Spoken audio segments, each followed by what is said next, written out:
Hello, organizing gals.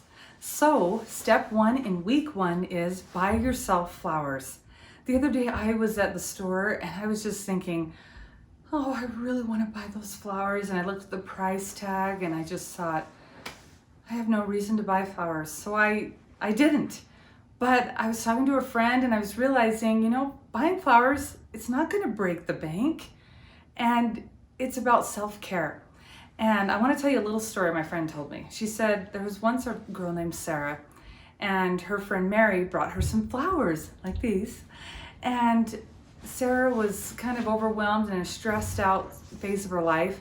And she was excited about the flowers. And so she popped them in a vase, the little bouquet, and then she wanted to put them on the table, but the table was covered.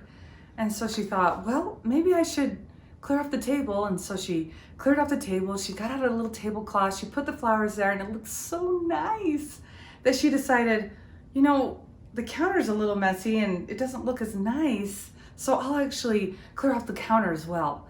And then that looks so good. She's like, it wouldn't take much just to sweep this floor and throw these shoes in the basket. And pretty soon the house just had a ripple effect just from her friend loving her and giving her flowers. So that is why step one is buy yourself flowers. And you can watch a YouTube video on flower arranging. There's several different ways to make arrangements. That's why I think it's more fun to buy a bouquet, because you get to be creative. And you can actually go to a flower shop for $1 or $2. You can buy the greenery, because sometimes bouquets don't have enough greenery. So like this bouquet cost me $5. I didn't get any greenery, but I was able to make 2 bouquets and give one away, which was so fun to give one away. So, we don't need to wait till funerals to give our friends flowers.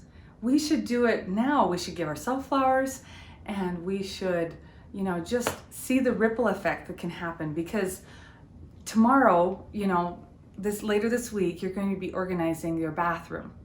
And moms are the best at taking care of everyone else, but if you take your flowers and you put them in the bathroom, it might remind you of the project you're working on, and you'll be like, oh yeah, my flowers.